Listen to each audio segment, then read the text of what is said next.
Hi, I'm Dr. Shiloh. And I am Dr. Scott. And this is LA Not So Confidential, the forensic psychology and true crime podcast. Each week, we explore the intersection of psychology, the criminal justice system, and entertainment. Today, our episode is a true crime documentary review on the Anthrax attacks. Welcome back, everybody. Again, we're going to cover for you today our review and our thoughts on a documentary, thankfully one that is one episode and easily digestible in 90 minutes.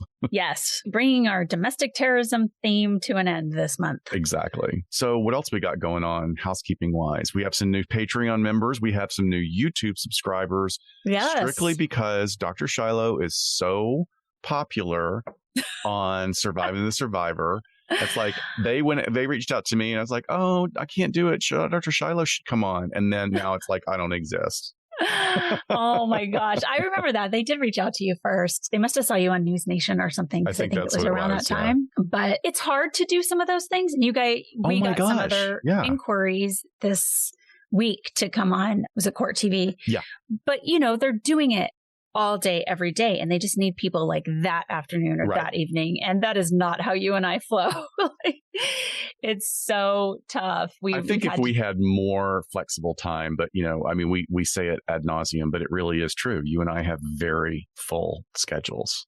Especially being on the West Coast, we're still working when they're ready to air their evening thing. So it's tough, but we absolutely adore Joel and his show. And I went on to talk about the Rachel Marin case where there's been like a crazy LA twist to that. So you guys go check it out, please, and show Joel some love. And he has a show almost every single day. So tune into that. All right. In last week's episode, Scared Straight Reform Schools, we reviewed the very concerning history of the way various states within the U.S. have historically and even now currently handled juveniles that are considered out of control. From incarceration to reform schools and now the trend of wilderness camps, young people are forced into brutal environments by sketchy and often very poorly, if trained at all, facilitators. Children of the average American family, as well as children of celebrities themselves, are sent to these camps, and the experiences are rarely positive. For years, ineffective interventions have moved across the line from discipline into torture, leaving emotional damage that continues to impact these people's lives. This was a very important episode. I think that we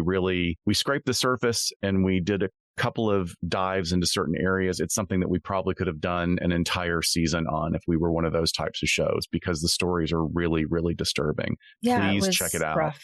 It was rough and pretty touching to some people who've reached out. So, yes. But before we get into our doc review this month, let's talk about what we're watching, listening to, reading, what have you. Scott, what about you? Why don't you start us off? So I got a suggestion again on Discord from one of our Patreon members. You get so many great ideas from them of a show that I had never heard about. And we were having a back and forth discussion about Lori Vallow. And this listener said, hey, you really should check out a podcast that's been going for 3 years. They followed it all the way through. They've, started out raw, just basically turned on their channel. And it is very, you see this organic growth of these two women hosts. It's called Pretty Lies and Alibis. And what I love Gigi. Gigi's one of the hosts? Yeah. So she was on STS with me the other night. Oh, great. Okay. Yeah. Well, it's wonderful. And what's really great is, and I think that they would probably know this too, is that all of us were so in the dark that we really kind of made a lot of assumptions about who Lori was and who Chad was, which has now kind of reversed. I think that there's as more information has come in, we have a better understanding. But I think they do a great job. They have additional scoop on these horrific murders. And, I'm always up for a dive into Folie à Deux, which is clearly what's going on here. And, after about 20 minutes nightly of going back and forth with Dan of what do you want to watch? No, what do you want to watch? I did remember a suggestion from somebody at work for a show called Inside Man. And it's a series. Now, there are several shows or movies. Yeah. This one is a British series with Stanley Tucci, David Tennant, and Dolly Wells. It gets batshit crazy within the first 15, 20 minutes of the show, almost with an unbelievable premise, but it still pulls you in. And I mean, it's great. And also everybody should know Stanley Tucci. He's amazing. David Tennant is amazing. There's also this sort of actress who's been around 4 years and has only started to really hit it in these really meaty roles recently. Her name is Dolly Wells, and she's fascinating. I don't even want to give anything away, because the first episode is just like this tour de force of psych drama. I mean, it's a crime drama, but there's really a lot of like motives going on that immediately drew me in. So I highly recommend it. Nice. And where can we watch that? You can watch that on, that's a good question. I know. It's like, there's so many streaming services. I believe it's Netflix, but I could be wrong. Inside Man. Inside Man with Stanley Tucci. Yeah. Cool. Yeah. I need something to watch during Hurricane Hillary today. Oh, that's right. It's raining here. We don't feel like, I guess we're not supposed to get really the full force of it until this afternoon, but yeah. I mean, for LA to have rain in August is pretty rare anyway. It's weird. And it's that hot, sticky tropical storm. Absolutely. Okay. So I watched the Smartless docuseries, which on HBO. Podcast is great. This was so cool just to see like a behind the scenes, see the three of these guys interact with each other on the road is priceless in and of itself. So it was a really good watch. Did you and Dan watch it? No, we haven't watched it yet, but I mean, it's just clear from even listening to the podcast how much all of them get along. And yeah, Sean is a friend of our friend Bob. So we've spent a couple of nights with him and Scotty, his husband. They're just like really great, the most unbelievably down to earth people. Yeah. So seeing the friendship between these three guys and the absolutely laser sharp humor is always a treat. Yeah. I don't know how Sean does it. Like with the other two guys, they're just hilarious and crude. And he is so good at just rolling with their bullshit, which you get on the podcast. Right. But it was kind of cool the way that it was done and seeing him visit all these cities. I'm also in the middle of listening to an older podcast, but it's 13 Hours Inside the Nova Scotia Massacre. So that was the spree attacks that happened in April of 2020, where this guy one night kills his neighbors, set houses on fire in the neighborhood, and then flees in this replica patrol car for the RCMP and then goes on the shooting tirade. It's just wild. And they kind of go hour by hour of the event. And I think that, not dissimilar to what we're going to talk about today, definitely, fell under the shadow of COVID because it was April of 2020. And it was just a really big domestic terrorist attack really in Canada. So very good. Recommend. And then I'm reading a book. I just started it, but this comes at the recommendation of our friends back in New York. So it's called Jimmy the King, Murder, Vice, and the Reign of a Dirty Cop. So that's by Gus Garcia Roberts. And it's about the police corruption over a 40-year span in Suffolk County, New York. So if that sounds familiar, that's where the investigation for the Long Island serial killer has taken place. And it's pretty wild to listen to how incestuous the police corruption has been on that island, on that particular part of the island for a very long time. So far, very good. Highly recommend. Cool. Yeah. All right. So yes, we are reviewing the Anthrax attacks. Actually, the full title is The Anthrax Attacks in the Shadow of 9/11. And it has a Rotten Tomatoes score of 89%. However, the audience score is only 48%. I think that's like the biggest discrepancy I've seen. It's very interesting, but I can understand why. I mean, I liked it a lot. We'll talk more about it, but yeah. Yeah. Yeah. So trigger warning here. It's really about discussion of a domestic terrorism event and descriptions of symptoms of a major illness. I think that's all we really have to cover today. I mean, there's certainly some grief and loss in here and hearing from survivors. So along those lines, listen with care if you need to. So let's get started. Sure. Also, just as soon as I said that we haven't gotten much rain, it is now dumping. Yeah, it's really loud that I can hear because we have these newfangled microphones that pick up a lot. So folks, I apologize. We have our fantastic editor, Jason of Ear Cult, will probably do his amazing magic on it. But if you hear a little bit, that's a little bit of our gift to you. It's LA rain hitting what sounds like a very loosely connected rain gutter right now. So it's hilarious. There you go. Well, we'll see with your new place. We will see, right? So listeners, As always, we're going to be giving you a timely and synchronous presentation of a review of the documentary entitled The Anthrax Attacks in the Shadow of 9/11 in the same week and a half that Pascal Cécile Veronique Ferrier, a dual citizen of Canada and France, was finally sentenced to 262 months in prison for sending threatening letters containing homemade ricin addressed to then President Donald Trump in September of 2020. Ferrier also sent ricin-laden letters to 8 Texas state law enforcement officials. Very, very mentally impaired individual with a history. And no matter where you fall on the political spectrum, this is not cool. And we'll also be giving you a little bit of the research that we went into about this particular poison, how it's developed, how it's obtained, and how it is horrifically distributed. Yeah, terrifying stuff.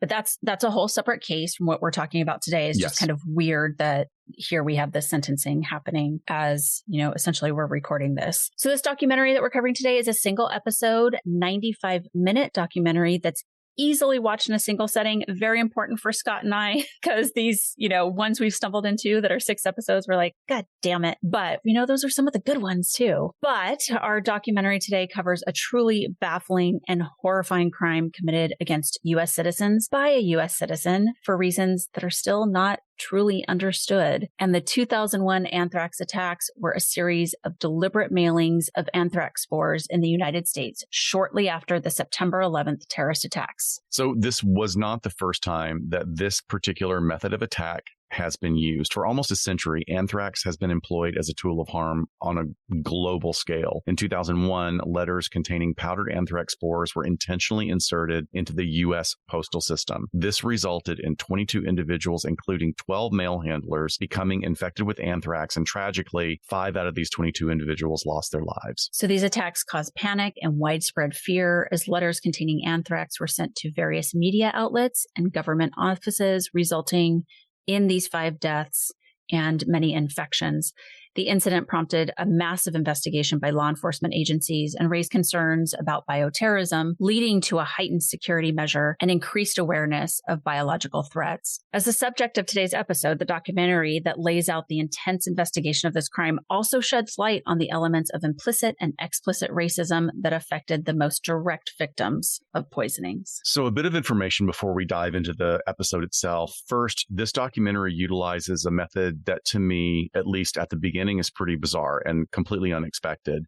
The reenactments are performed by very well-known actors as opposed to sort of people that might be background actors or less experienced actors or maybe non-union actors. All these people are very well-known in television and film. Most notably, Clark Gregg, who plays Agent Coulson in the Marvel Universe, and Perry Gilpin, who's worked consistently as a guest star and a series regular in shows like Broad City and Frasier for decades. These reenactments are scripted, which I found somewhat off-putting at first, although they do explain that everything is taken really from direct reports of people that spoke with him and his own journal entries. So at first it was off-putting, and then I thought, wow, you know what? This is actually working because Clark Gregg is such a phenomenal actor. I mean, he does some stuff where it really gives you a take on what it might have been the motivations for this alleged perpetrator. So, you get deeper into the storyline, it becomes clear why this was really a good choice and probably why it had to be done, because the perpetrator or alleged perpetrator in this crime was a very, very complex figure. Yeah, I think this actually kind of worked here. It starts off very traditional true crime documentary. You get the interviews with the real scientists, you get the news footage sort of overlapping with the voiceovers, and then it jumps to what looks like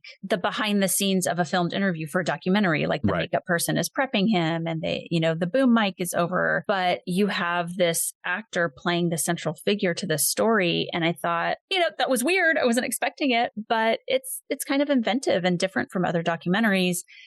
And I think the explanation of some of the science would have been super dry and mundane, but they found a way to sort of like weave it into these scenes where a scientist is explaining it to these FBI agents. And yeah, it definitely is different. But we've talked so many times, as you and I have now reviewed all these documentaries, what really doesn't work, what's weird, what like the weird animations. Right. And it's just, how do you keep reinventing telling an old story with just either reenactments or the same old, straight on interviews from folks? Yeah, agreed. Again, the quality of Clark Gregg's acting in this handful of dramatic scenes really takes it to a different level. And he's married to Jennifer Grey. Is he? Yeah. Oh, interesting. Yeah, they're supposed to be like I hope they're still married, well, in Hollywood, who knows, but they're both supposed to be wonderful people. So there we go. But another point before we completely dive in, infection from ricin, which is a poison that is found naturally occurring in what we call here in the U.S. castor beans. It's a type of bean which is edible when it's cooked. So again, while castor bean oil and well-cooked castor beans have been utilized for a very long time for their nutritional benefits, the raw bean itself is incredibly toxic. And when ricin is extracted from castor beans in a liquid or powder form, and then it's either ingested or inhaled, the substance causes a really slow and horrifying progression of symptoms that, if they're not arrested very quickly, can lead to death. There's a development of a vaccine, but there is no cure for ricin poisoning. I mean, that vaccine is still being worked on. Mm-hmm. Although it is possible to survive depending on I think the amount of exposure to the substance or how quickly an intervention is made. I think there's one antibiotic named Cipro, which is really sort of the go-to for the infection. However, really, really scary thing about anthrax is it mutates pretty easily. And it is a lethal bacterial infection that's caused by the bacterium Bacillus anthracis. Wow, Dr. Scott, I didn't know you were that kind of doctor. I am not. I am not a medical doctor. Let's be very clear about that. But it is amazing what you can just push a button on your computer and go, hey, Chat GPT, tell me about. explain to me what ricin is. Be my doctor. Yeah.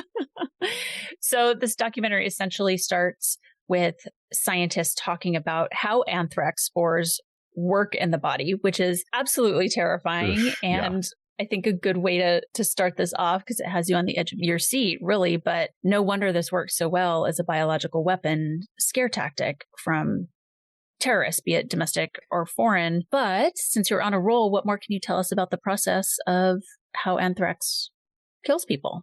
So in the infection stage, anthrax spores, and they are technically spores, the way they reproduce, which is different from all other types, not all other, but most other types of bacteria. But the spores get into the body through inhalation, ingestion, or skin contact, sometimes when the skin is broken. And once inside the body, the spores become active, and then they transform into another state called vegetative bacterium. And then in this state, they just almost like The Walking Dead, they start multiplying really, really rapidly at the site of the infection. And then the toxins are released by that bacteria, get into the bloodstream. They start disrupting the body's ability to have cells communicate with each other.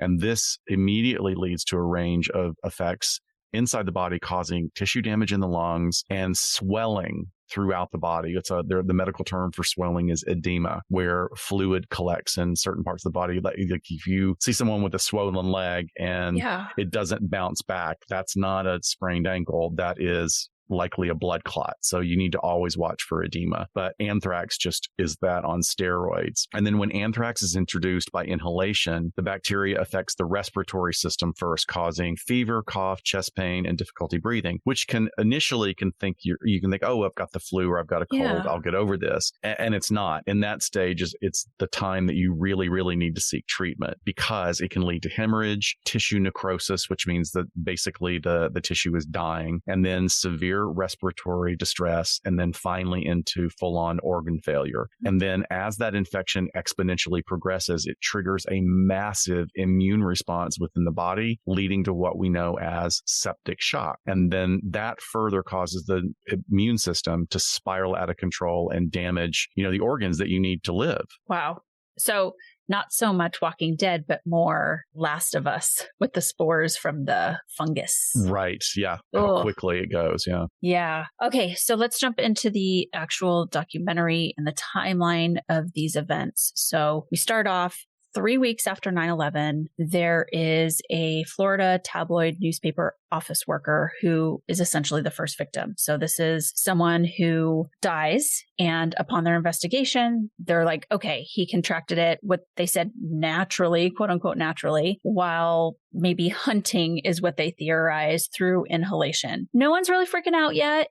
They're just kind of chalking it up to this unusual freak incident. However, the FBI response is absolutely activated at this point, and they start going to the Anthrax scientists to have them do their analyzing, because it's like, okay, this might be a freak weird accident, but also, do we need to keep our eye on this for any reason? Can we start tracking this? And so you have just kind of that one-off incident, like I said, very much in the shadow of 9/11, because this is just 3 weeks later. But then a letter gets sent to the NBC Nightly News building, and that's in New York, and it's addressed to Tom Brokaw. So very high profile. That letter gets opened by a female office worker, and she's interviewed, and she goes on to describe even what it looked like. She immediately says she dumps it into the trash can, but it kind of looked like sand or like brown sugar almost. And this is really scary because it's a letter that has like the block lettering on the outside, but on the inside, the actual verbiage of the letter has these threads of international terrorism. So it says, it has the date 9/11/01. This is next. Take penicillin now. Death to America. Death to Israel. Allah is great. Like all the things you're supposed to say when you're trying to make it seem like it's Al-Qaeda sending a letter. Yeah, so really just kind of hitting everything at once, right? Yeah, exactly. But it's interesting. I mean, she talks about opening this letter, obviously being terrified and immediately feeling like, I think she says, it felt like something was running through my veins. Like there's this very reasonable, in my opinion, psychosomatic response to, oh shit, what did I just open? And I completely empathize with this woman because, I mean, it's funny now looking back on it, but every single time when I was working patrol, I would feel weird phantom symptoms of being high whenever I booked meth. Yeah, I was going to make a joke about that. But, Okay. I'm going to skip it. I was going to say, you cooked meth? No, but like, yeah, having my version of that, which I've spoken about here before, is, because of my age and my developmental era, I kind of became an adult during the, blood exposure scares of HIV. Yeah. That moment of like, even sometimes when I would see blood, which I've moved past this. I mean, it was just a period of my life where, and I, got some anxiety treatment for it, but you just like feel things in your body because your body was just like sending out all these warnings, Yeah, exactly. I would get back in my car and wash my hands and be like, okay, is my heart racing a little bit? Am I high? What's going on? Yeah. And the fentanyl exposure now is a very real possibility. And I think I think they even had an example of some cops that were potentially exposed to fentanyl having psychosomatic responses. But, that's to be understood. There's like, you can die immediately from that. Yeah. So this was really what happened after this letter being sent was everyone thought this is the second wave of an Al-Qaeda terrorist attack. And then we have following that in mid-October of 2001, a letter gets sent to Senate Majority Leader Tom Daschle. If everyone remembers that guy. Again, all of these letters have that classic, hey, I'm a terrorist, block lettering on the envelope. Please don't open anything like that. If you ever receive a package or a letter and you work at a place that is, I don't want to say important because it could be important to the perpetrator, right? I mean, we've seen that so many times. It's pretty random. There's things to look for. Go on the Department of Homeland Security websites and you can see, hey, if this has excessive postage, if this is written like that, those are things that you want to be wary of.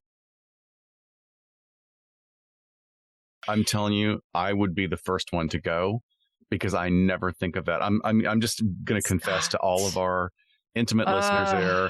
Like if I get a present, it's like, oh wait, a box. Let me just I open it like a monkey going after a cupcake. I'm just tearing through cardboard, through envelopes. So have you not learned anything by? I think I'm going to have to. Yeah, I mean between this fear and Ted Kaczynski, building homemade bombs that got held out, I probably need to up my security protocols. So now, like with this one, it's absolutely on after that October. I mean, the investigation starts ramping up.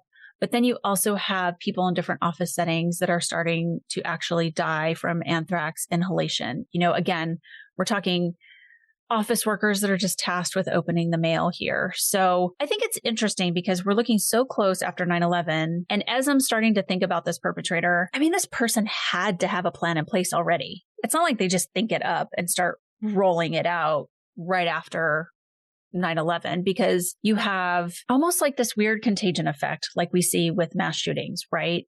One event sort of activates that person who's already on the pathway to violence to act out. And we have that like 15-day window with mass shootings where we see another one happen generally. But again, it's not as if that seed got planted right on that first day when it happened and then they execute it within 15 days. It's already bubbling. That's one of the reasons I love that we're friends, and I love that we're colleagues and content creators together, because that is something that I missed. It wasn't until I was looking in your bullet points for today's episode that I was like, oh, wow, I didn't make that connection. I was absorbed in so many of the other issues around this alleged perpetrator that we're going to discuss, but that's really, really important. And it goes back to even just in our most recent interview with another show about how we always talk about the pathway to violence is an evolutionary process. Yeah. Nobody snaps.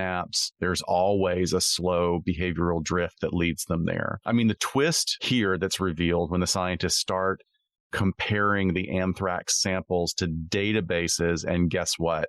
The big reveal, it's not foreign. They are able to nail down that it is something that is a strain of something that has come from the U.S. So this is most likely a domestic terrorist event. It matches with a strain called the Ames strain, and that definitively identifies it as originating in an American lab. And at this point, we're now introduced to Dr. Bruce Edward Ivins through the actor portrayal by Clark Gregg. He introduces himself as a researcher at the U.S. Army Medical Research Institute of Infectious Diseases, AMRID, and that he is a leading expert on anthrax. So as they move along with the reenactments, the documentary tells, you as the viewer, that the voiceovers and the recreated scenes are taken mostly from emails that the real Dr. Ivins wrote, as well as from FBI field notes from the investigation, as well as interviews with people that were close to him. And there's a lot of data there. There's a lot of data there because this is an individual who was very highly invested in getting his thoughts out on paper. And it works for developing a profile that's really pretty comprehensive. But we get to know a little bit more about him here almost immediately. They're talking to people in his periphery, and they describe him as eccentric, but very well thought of.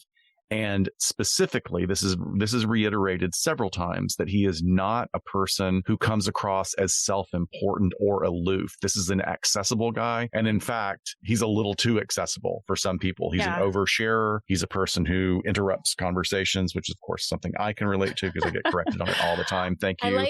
Thank you, Melissa, my sister-in-law, for correcting me on that. I appreciate it. I like how one of the scientists is like, he's like that weird nerdy guy sitting across the table, like me. That was like, we're all scientists, of course. We're all a little off. So, he is really, really helpful to the FBI, which is very interesting because you can look at it from so many perspectives, like somebody that's like, totally. Yes, I want to help you do this. Or is there another motivation there? He first comes across really a bit flustered. And then he really digs into this role of being sort of like the sidekick to the FBI, and he kind of keeps dropping bits of information. Well, what about this? And every time they ask a leading question, he just kind of expounds on it in a very surprising way. It's like more information, which is interesting because when we work with detectives or investigators that you and I have interviewed, one of the things that they'll say is like, too much information is not always good because then it just opens up all these doorways that then have to be investigated, right? But he does clearly outline that he has a profound understanding of the infection, of the poison, how it's used, how it's disseminated. And he also goes really to make effort to make sure that he explains it to these agents in layman's terms, in a method that they would understand. Interesting stuff that starts to emerge about him in his personal life. He plays multiple musical instruments, including the banjo, which is not in itself problematic to all my musician friends. It is not. The banjo is a wonderful instrument, but he also juggles. Oh, no. And that's on my list, right?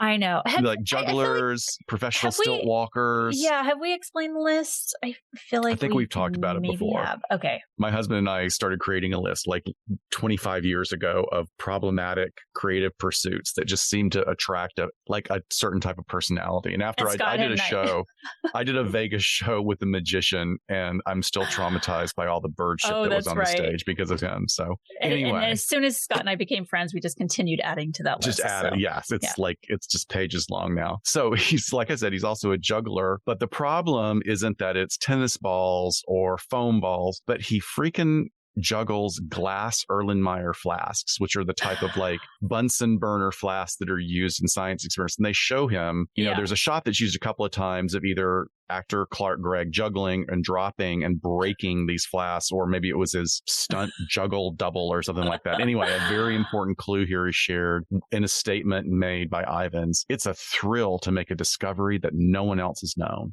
Yeah. He has a lot of journal entries like that about what it's like being a scientist and how it's like being a detective and discovering things, which not untrue. Not untrue, really. But also in the big picture, as all of this comes together, it becomes like, well, that is an important puzzle piece, right? Yeah. That word thrill is what gets me. So the FBI understands that the suspect at this point has to be part of a very specific scientific community, but they're also relying on these folks for investigative purposes because they don't know anthrax speak, right? So it's like, okay, it could be anybody here, but we also need everyone here to help us along with this investigation. And so they have an initial interview with Dr. Ivins, and it seems like they approach it as like, hey, I need you to help us, please elaborate on your findings regarding the anthrax samples. But then there's like, for the viewer, the way the documentary is done, like this suspicion hanging in the air. Like they know they're kind of looking into this guy, but they're making this as friendly as possible. And this had me think, we've talked about the black robe effect, and maybe you can explain that a little bit. And I wonder if this was the guy, would that work here to kind of scare him a little bit? The black robe effect that you're talking about, the term comes from that judges, that sit in this massive seat of authority, wear black robes in the courtroom. Yeah. But it can also refer to anybody that's in an authority position. It can be, black robe effect could be the authority of a doctor or a police officer or a military commander. It's about someone that just really sort of inhabits like a very high level of power when it comes to judging you or containing a way that you're behaving in the community. And so to answer your question, in my experience, my educated answer is it depends, because black robe effect tends not to have an effect on people that already believe that they're smarter than everybody else. So, if we're talking about people that have like really strong characterological flavors or personality disorder flavors, then black robe effect may not actually work, because those individuals that think that they can successfully get away with ventures or plots or plans this big may be somewhat emotionally or mentally immune to that effect, as they see themselves as so exceptional. What does this feel like? But I digress.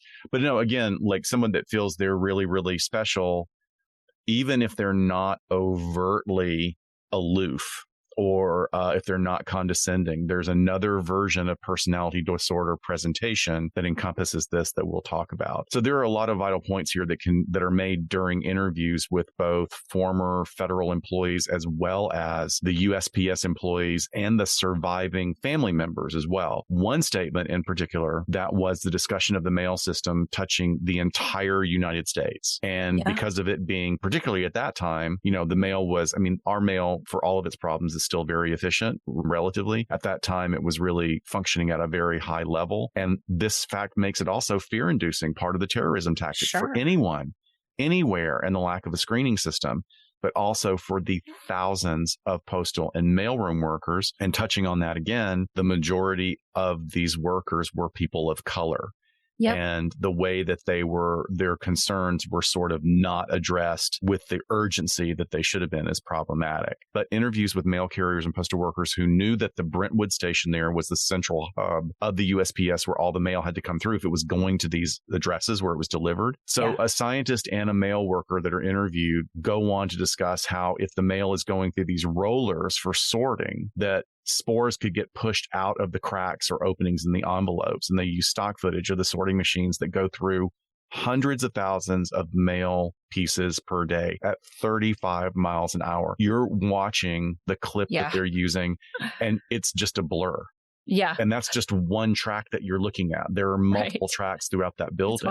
If one of those envelopes tears, it's going to fling particles everywhere. I mean, it'd be like a dirty bomb, basically, a biological dirty bomb. So postal worker Joseph Kirschen's sister's interviewed, and she, states very quickly, I was completely scared for the safety of my brother. And he was one of the employees there at the Brentwood station. She relates his sort of downplaying response, like minimizing, it's all fine. They got it handled. I'm not particularly worried. And other workers from that location discuss how they were being told that everything was safe. We're going to have some guys in here in hazmat suits testing. So they're like, we're not in hazmat suits. We're still expected to come to work. And here are these guys looking like they're from freaking ET walking through and, taking samples. It's fine. What? Yeah. Right. And so when they start pushing back a little against these protocols and pushing back to administration, they're told if we shut down the post office, the terrorists win. Oh, good Lord. I mean, talk about looking uncomfortable. I mean, the Postmaster General is interviewed with this weird smile on his face, and he's stumbling through a later interview, basically implying that, well, we just did everything that we could do. And they absolutely did not do everything that they could or should have done. Yeah.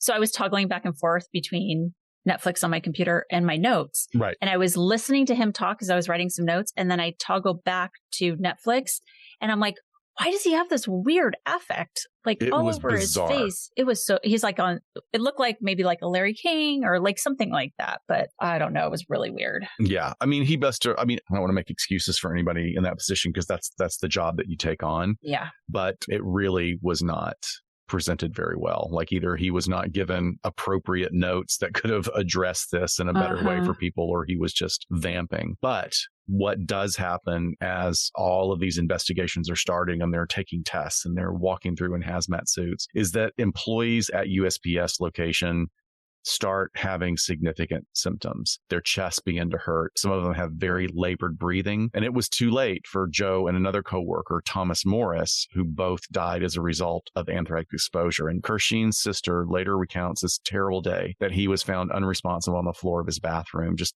barely breathing. Thankfully, their deaths in service was acknowledged by the president in a conference. It was well spoken by Bush. I have to give him some credit. But absolutely. Again, I wish that there had been more serious attention to this from the beginning. Yes. And just kind of one note, like the early sort of scary feeling in that workplace kind of gave me those feels of uncertainty from the COVID days when you and I were still going back to work. Absolutely. So that was interesting to kind of feel as I was watching this. But yeah, what's really stark here is the discrepancy from how the Brentwood Postal Office, or it's more of like a factory setting, really like a big hub, how that was treated. And again, you have a place where mostly people of color working in this industrial setting, as opposed to the offices where the letters were sent, where you have mostly white government officials, exposures, you have immediate evacuations, you have immediate testing of everyone. And one of the postal workers, I thought it was so profound. He said, the dogs at those buildings got Cipro on Capitol Hill before we did. So talk about comparisons. Yeah. Exactly. Just to kind of recap at this point, there have been 5 deaths, 17 people have been made sick. So back to the investigation, there's a little blip here. She's throughout, but there's a former assistant U.S. attorney that talks about she was not investigating at the time. She was a U.S. attorney. It sounds like that they got to come on to interview, but she kind of talks about how the investigation would proceed at this point, like how to rule people out, how to rule people in. And they go back and they're looking at the letters that were sent, and they realize that on most of the letters, every time the letter A or T is used, it's bolded, like written over a few times. You go over a letter with a pen more than others to sort of make the A's and the T's stand out. And I was like, okay, so because they don't talk about it again for a while, but put a pin in that because we'll come back to that in the investigation. And then there's a scene where Dr. Ivins, the actor portrayal, is talking about the things that he knows comes off as weird or wrong. And I think they're showing pictures of a document as he's talking. It looks like some journal entries, but also maybe some documented interviews from colleagues. And he says, I ask inappropriate questions. I ask personal questions. They're also kind of known as the Grand Ivins inquiries. Like he has this cutesy little name for them. Having some self-awareness that he's like encroaching in people's personal space in an odd way. There's talk about crossing boundaries, interrupting conversations and then completely monopolizing the conversation, calling people and coworkers at all times of the night. There's pressured speech that people are observing, and just the fact that he doesn't really listen to other people. So I think that's really telling, as you and I later will talk about perhaps maybe personality wise, what's going on with him. It's just interesting to see his self-awareness about some of these things and then other people's experiences with him. And when the FBI agents ask him, finally, like they have to come out and ask him, were you involved? He totally denies it. And then they say, okay, they kind of take that face value and are like, well, who else at US AMRID could have been involved? And he's like, well, lots of people, because lots of people have access to this, and then goes on to name two particular people. They don't give those names, but he leads them kind of down that road. But keep in mind, again, not only does the FBI know that the strain came from US AMRID by this point, but still, these are some of the scientists that are helping them with their investigation, as well as another like third-party lab, if you will, because we get that information later in the investigation. But still, this is really mucky to work through. I can't imagine as an investigator going, okay, how the hell do we navigate working with the potential criminal to help catch the criminal here? So I think that's really like one of the most intriguing parts of the story to me, is that they're having to go about this investigation really in uncharted territory. They finally ask every scientist to send a sample of their strain that they've been working on to this outside lab, including Dr. Ivan has to do this, and none of them match. So at this point, he's in the clear. Again, like another twist. We've been talking about this guy seeing reenactments and we're like, what? Yeah, it's a really weird twist in the investigation. Right. And he's an odd guy. So then you're going, well, okay, maybe he isn't, maybe he isn't a suspect. He's just we're being judgy and he just really wants to help. Was it the largest FBI investigation in history? No, it was not, but it definitely falls within the top 15. I think it was right now it's at 14. Oh, okay. In regards to how large this particular one was, but that actually only speaks of how many other ones have happened since then, which are huge events as well. Yeah, of course. And in June of 2002, the FBI zeroed in on a person of interest, and it's not Dr. Ivans. The FBI is quoted by the defense attorney that was involved as falling in love with Dr. Hatfill. I think it was Stephen Hatfill. Mm-hmm. And therein, of course, lies one of the major problems with any kind of investigation. I think it's funny because he says, yeah, these two dopey FBI agents fell in love with Dr. Hatfill. Just the way he puts it, I'm like, damn.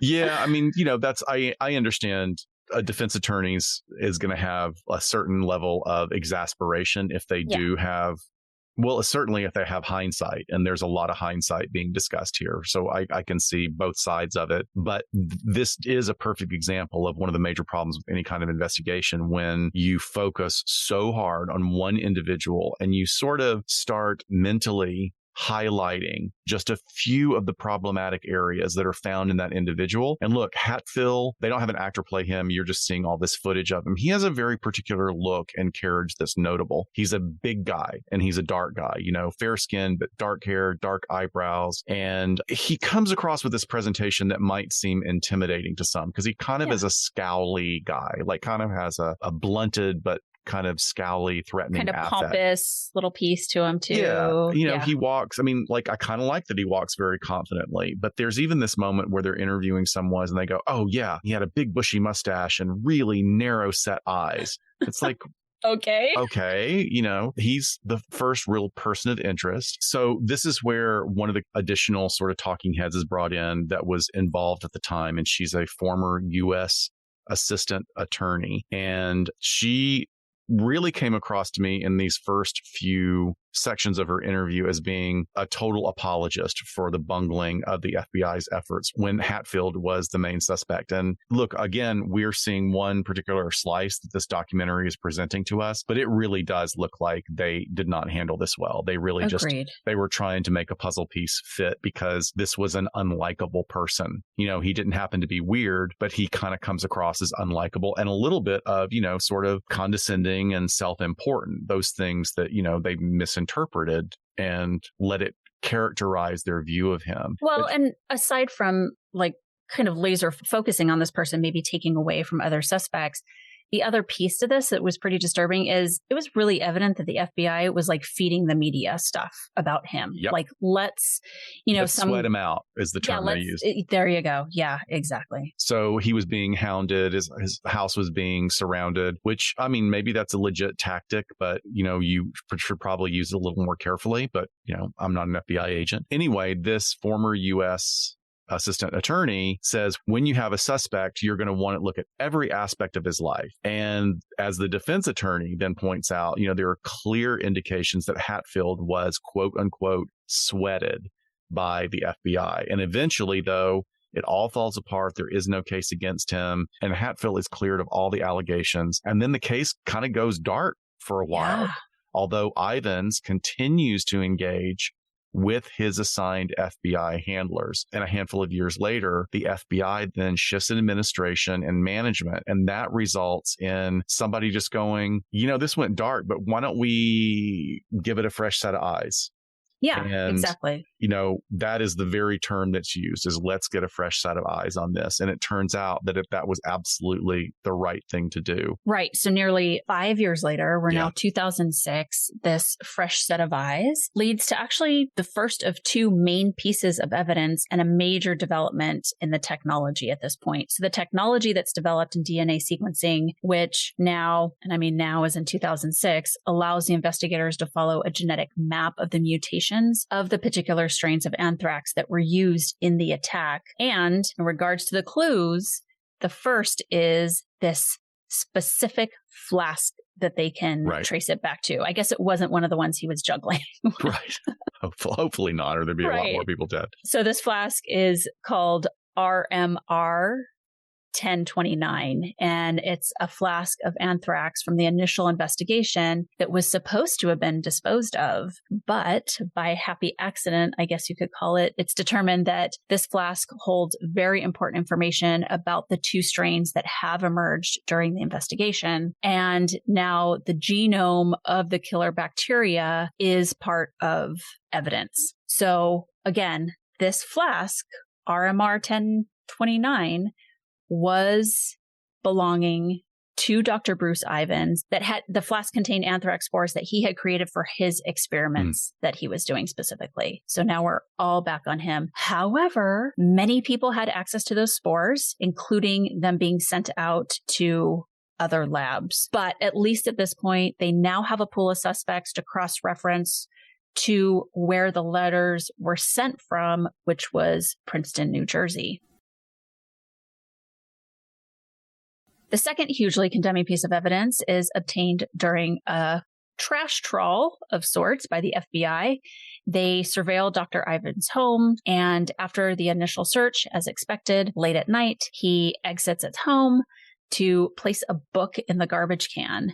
And this book is a seminal and very heady academic work on coded language, which when they discover that the letters A and T, going back to the letters, are used in DNA codons, which is a unit used for coding genes. And they start working with the letters and working with these codes and realize that the code from the letters translate to F and Y, or you can interpret that as fuck New York. And he had writings, and in talking with people, it seemed like he really had a distaste for New York.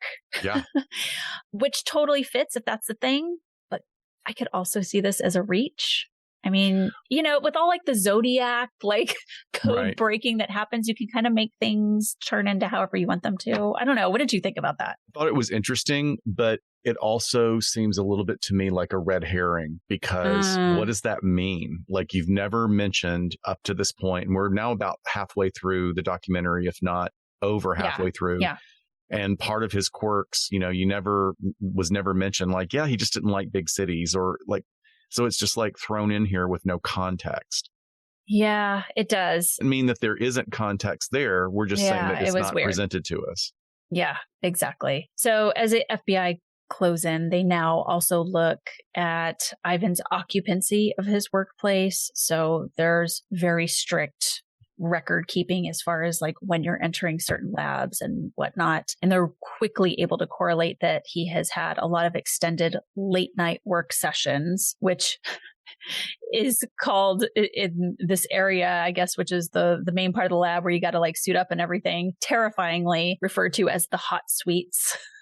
So yeah, he's spending a lot of time in there at some really poignant times preceding the letters being sent out and times that match up with these flasks being used. So it seems like there's some really good work being done here finally. Yeah, they're putting together some points that were just missed before. That's kind of amazing that they did not correlate like the time of the attacks and his being in the office. That seemed like a big miss in the previous investigation. But you are also now starting to get like a really much bigger picture of how much Ivan is helping with the investigation. And he appears to have flooded the previous investigation with a lot of diversion and what I really think was misdirection, intentional misdirection. Now that he's being called on his inconsistency, his underlying mental health issues, quirks, and eccentricities are really, really being looked at much more carefully with much more scrutiny. And the documentary refers to a closer look at his mental health issues. And of course, some very strange behaviors that to me are incredibly obvious, but of course, I'm a clinician, like having multiple different mailbox addresses under multiple aliases, different rental locations, and different phone numbers. Yeah. And now they reveal at this point that he's married. Like, I what? know. What? Right. Like, so we've now gotten through half of it and they haven't even mentioned that he has a family, which is very, very bizarre to me. But, you know, after he's confronted by this new investigative team, and who knows how much of this is dramatized? We really don't know. But he's encouraged to cooperate. And then he's transported in a federal car. And Ivan says, well, my contact is Special Agent Hayward. And they just flatly turn to him in the car and go, Hayward is no longer on this case. Yeah. And you can see like it terrifies him. Yep. You know, he realized, and I mean, of course, this is the actual portrayal, but that's one of the things that makes it so good. And he really starts to crumble in this portrayed moment. And he states quite forcefully in the records, I'm a patriot, which is so interesting because where do we hear that? We hear that from other domestic terrorists that say, I'm a patriot. Yeah, interesting language instead of just like, I'm not guilty, I didn't do this, you guys are looking in the wrong place. No, it's more like, how dare you? I'm a patriot. Yeah. So at this point, the reason they're sort of taking him away in the car and it comes to light that he's married is because they tell him, we're executing a search warrant at your house right now and your wife's fine, sort of thing. But you're just, your mouth's open. You're like, wait, I'm sorry, wife? Because I was picturing this guy in like a seedy apartment alone by himself or something. But yes, this is where the documentary takes a very definitive focus on Ivan's many concerning behaviors and historical indicators of emotional instability, where he earlier admitted in the documentary through a dramatic reading of his journal entries to a number of annoying behaviors. There is now a deeper dive into his computer history and his home, which reveals so much more. And quite honestly, a turn I didn't know we were going to be going into. Yeah, this was very, very surprising because his emails reveal clearly what are fixations or obsessions that he actually even confesses to when he's confronted on them, particularly with one female coworker that he feels quite comfortable with. I mean, I would say darkly uncomfortable comfort. I got really uncomfortable with it. He is just drowning this poor woman in deeply emotional and very darkly themed emails. He relates a number of somatic symptoms. Somatic symptoms are those that we feel in our body. They may be linked to an actual organic illness, or they might be linked to sort of an emotional presentation of pain. Two of them that he described were numbness in his arm and a metal taste in his mouth. Honestly, you know, while somatically expressed mental health issues can hit anyone and any part of the body, clearly, this one sounded immediately to me like he could have had some sort of seizure disorder. Then he goes on to describe his quote unquote episodes as times where he cannot control how mean, irritable, angry, and withdrawn he becomes, and as well as sort of areas of blanked out time, like things that he doesn't remember. Yeah. And his special name for the recipient of all these emails is pretty telling. He says, "You get to be my secret sharer." So creepy. Ooh. I don't know why that wording is just so weird. Because it's very creepy and cringy because it is almost like adolescent. It's very, very adolescent in its presentation. And to see, you know, a 60-something-year-old man using this kind of terminology inappropriately, oversharing with a coworker who clearly looks overwhelmed. It just adds to that discomfort that we feel. Yeah. And for the record, I think it would have been very easy for him to have knowledge that that metal taste in the mouth and the numbness is indicative of something else. And he could be laying the groundwork for a defense here. Yep. But anyway, we'll get to that and our thoughts about that. But further investigation reveals that for years, Ivans has had an obsession with the KKG sorority, Kappa Kappa Gamma. And this has been going on for literally decades. So while in college, he had asked out a co-ed in the 1960s who is a member and resident of that sorority house. She declines, and Ivans becomes obsessed with her. And later, by connection, becomes obsessed with the sorority itself. And in somewhat of a mysterious development, Ivans decides to steal the cipher code used by the sorority. Yes, which is a thing in Greek fraternity and sorority systems, which is another rabbit hole, which we can touch on later. But exactly. Right. But in stealing the cipher, Ivans was then able to decrypt their code. And this information was then used to create a fake profile for himself, masquerading as a female student, and infiltrate their chats and websites, meaning like infiltrate it in the time period that we're talking about here, because obviously websites weren't a thing back in the 60s. We're talking about behavior that was stemming decades later. Yeah. Wild. So following extensive interviews with the coworker, the secret sharer, the FBI was able to convince her to help them gather more evidence. And her collaboration resulted in meeting with Ivans while wired up. And there are a few different threads of conversation here, and a great deal of information is further revealed with Ivans describing blank episodes in his memory and more somatic symptoms, paranoia about being followed, and even going so far as to describe some alternate personas here. Yeah. So at one point, the secret sharer asks him directly if he had anything to do with the poisonings. And, as an audience, we can't really tell what happened in that moment because it's a dramatic reenactment. Unless I'm mistaken, I don't believe that the secret sharer is actually interviewed in person. No. It's played by an actress. But Clark Gregg as Ivans, in a very dramatic, well-acted and pregnant pause, responds with, "I don't remember doing anything like that."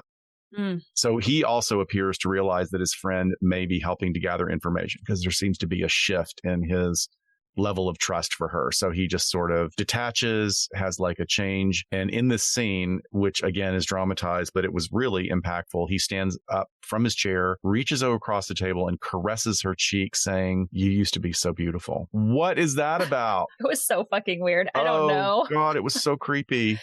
Yeah, it was you kind of get this idea that he's really decompensating. Like he knows they're on to him. Obviously, they're doing search warrants and such. And maybe this person that he saw as a confidant, now the light switch flips to like, oh, she could be in on it sort of thing. So the narrative here at this point ends up returning to his journal entries and some email communications that, even if untrue and solely for dramatics, is problematic. If true, then really an indicator of enormous passive hostility. He describes several incidents of choosing to walk through town at night in what he describes as like a dangerous neighborhood with a gun, hoping to be confronted or assaulted, and then having an excuse to use it. And then going back to kind of the sweating interview with the FBI, Ivans is really put on the spot. And it's revealed that he's been probably somewhat profiled by a psychologist who has prompted these agents to use particular wording and phrasing to throw him off. Well, maybe even,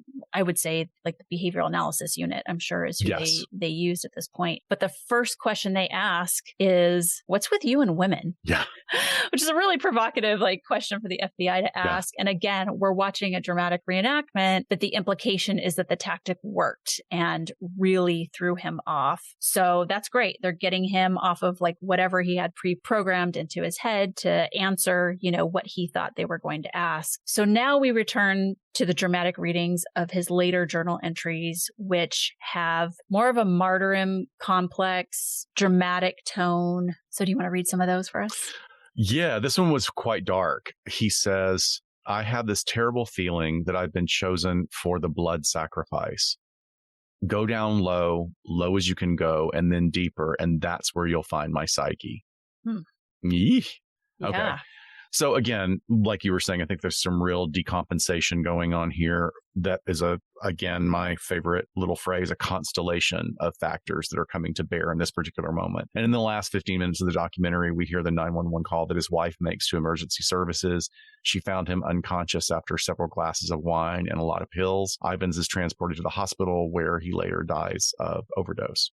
Yep. So here we are with no resolve to this case. So psych issues that we picked up on, I'm sure you picked up on here. Just sort of recapping, we have this odd, eccentric behavior. He's brilliant. He's hardworking, but with a number of these unusual behaviors and social interactions with others, just poor interpersonal skills. His social life seems to be dependent on the ambivalence of those around him. He's odd, but they feel sorry for him, but they also know he's really good at his job. And his mission initially was driven by developing a vaccine that would not cause as strong of an allergic reaction or scarring on the arms of soldiers that it was given to. And as time went by, anthrax grew to be less of a threat. It wasn't something that I think it had a lot of focus on it like it used to. So we can surmise here that maybe he was driven to stay a little bit more relevant in his field, as well as whatever his other grievances may have been, if he was in fact the perpetrator of these crimes. But I think we need to go back to,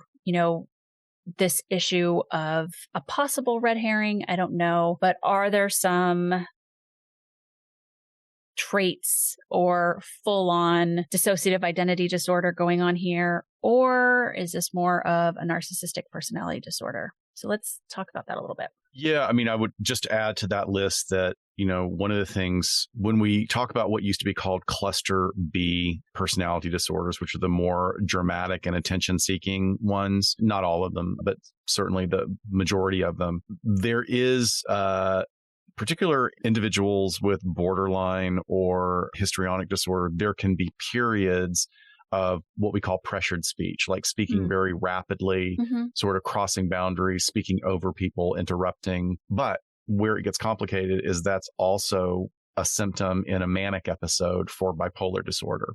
Yeah. So, and there have been many brilliantly smart people who have done some very unsavory things during periods of mania, very unsavory and dangerous. So again, it's very complex here. We're definitely working with something, but I'm not sure we'll ever know. But, going back to, I think you brought up a great point about whether he knows that he's sinking and now he's got to create this other alternative. Like maybe I need to go for not guilty by reason of insanity, and I'm going to try and get people to think that I have DID, dissociative identity disorder. So he refers several times to these episodes where he feels numbness in his arms or experience with that metallic taste in his mouth. I mean, I did find this interesting, and I immediately thought, I wonder if there was an autopsy performed to rule out any kind of brain trauma, organicity, brain cancer, or some structural issue. But the doc unfortunately leaves this a bit too open, or they just didn't think that it was important. And with that particular lack of detail overlooked, the focus shifts and implies that he may have had DID,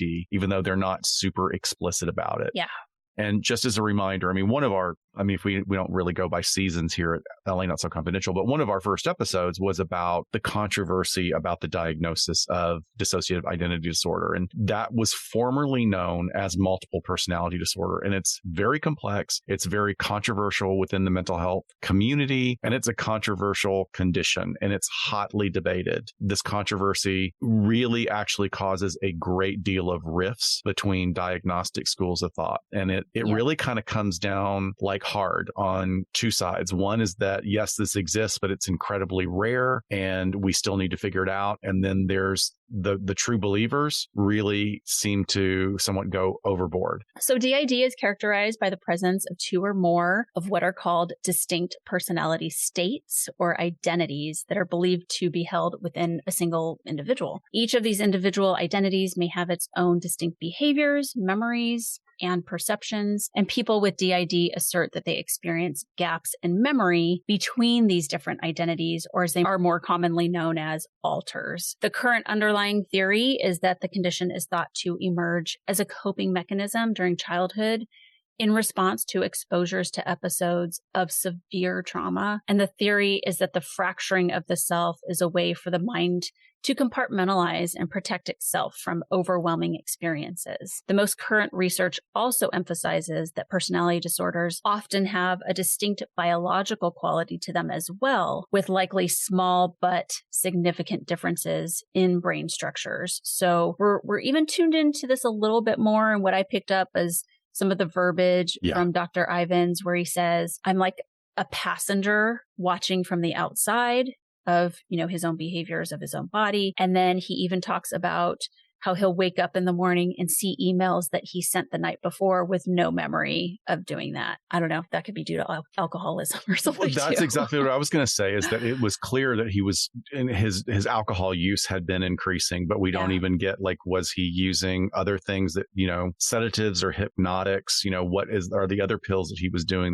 that he was using before his suicide. Yeah. Ultimately, again, it's just controversial. Many people believe the disorder is either not valid, and then others saying that it's overdiagnosed, and then there's the true believers. But this is problematic because it leaves a lot of possibility that therapists may inadvertently encourage or create the development of belief in these multiple personalities through suggestion. And the power of suggestion is very, very strong. And then that process of the treatment, which is leading questioning. Unfortunately, this has been proven to be true in a number of landmark events here in the U.S. And then there's also the belief that symptoms of DID may actually be the presentation of other mental health disorders, such as borderline personality disorder or complex post-traumatic stress disorder. Yes. So if you guys want a more exploratory conversation on DID, go all the way back to episode 12. It's called Multiple Personality Disorder is Not a Thing. And we talk way more about these issues there. So I think the other thing that we're really wondering about here is covert narcissism.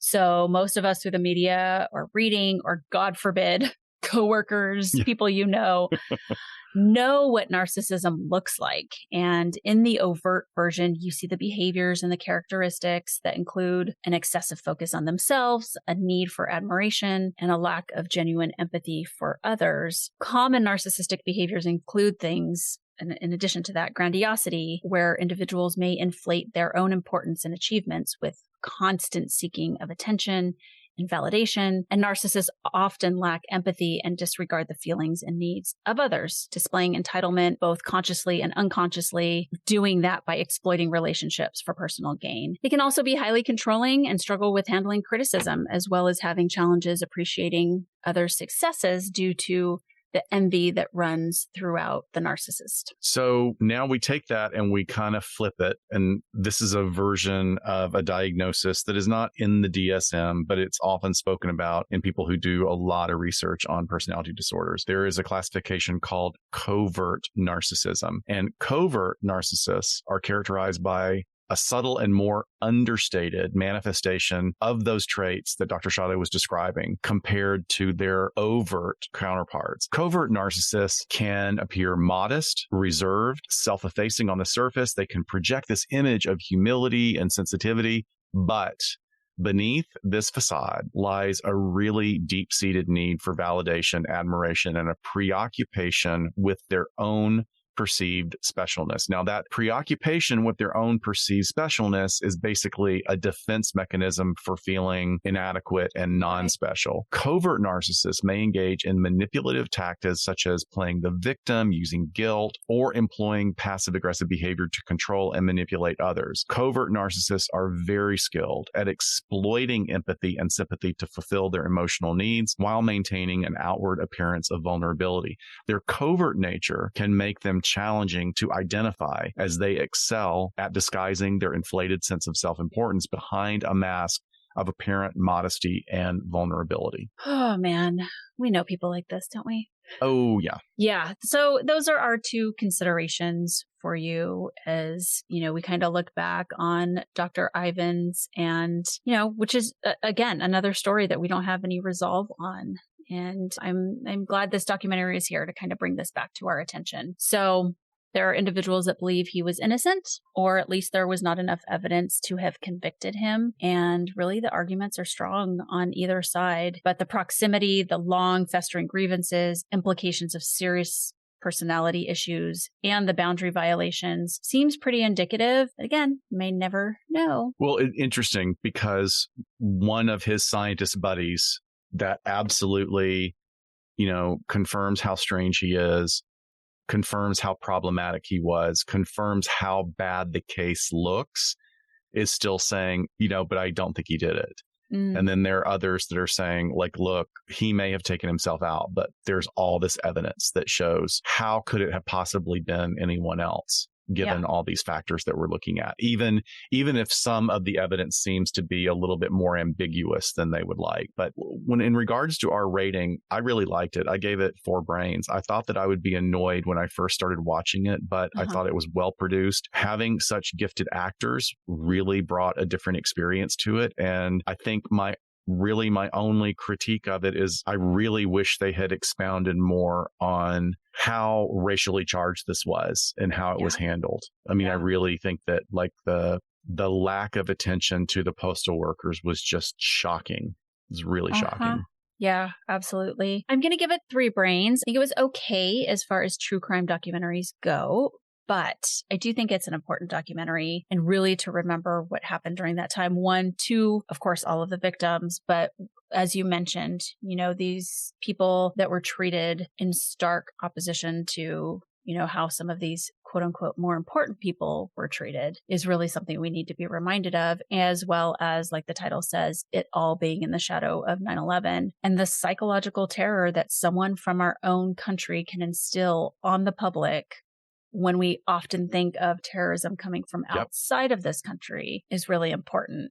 Again, hearkening back to our domestic terrorism episode at the beginning of this month. So, a little slow, a little different. Some things I really like about it. But yeah, I think it's an important one for people to watch. Yeah. So thanks for listening, everybody. Thank you to all of our new Patreon members and our new YouTube subscribers. It's very, very exciting.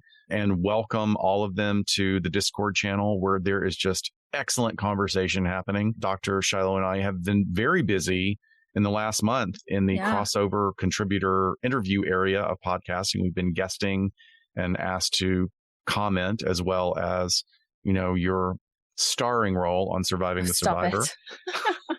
So please, keep your eye on our social media, because we'll announce whenever these other interviews or when we guest host or guest contribute on other pods. We'll definitely drop a note in the feed. We would love for you guys to see what we've been involved with. Yeah, actually, talking about some interesting topics, some that we are expounding on from before, and just some good new different conversations with some new friends in the podcast world. Absolutely. So stay tuned. And with that, everyone, we'll see you next week on LA Not So Confidential. Thanks, Bye, guys. folks. Bye. Bye.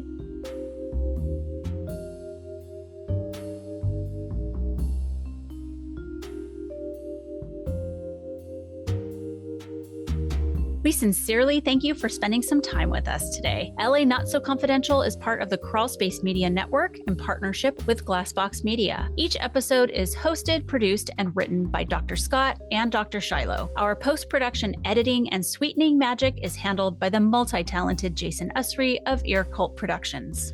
The LA Not So Confidential theme, entitled Cool Vibes Film Noir, is composed and performed by the talented Kevin MacLeod. He graciously allows us to use his music via a Creative Commons attribution license, and you can check out all of Kevin's amazing work on YouTube. All of the resources for each episode can be found on our website at la-not-so-confidential.com. You can find us on Instagram at LA Not So Podcast, on Twitter at LA Not So Pod, and on Facebook at LA Not So Confidential. Media inquiries and bookings are scheduled at alienistentertainment@gmail.com. Please join us each month on Saturdays at 4 p.m. Pacific Standard Time for a live streaming and very interactive broadcast on YouTube entitled Behind the Couch.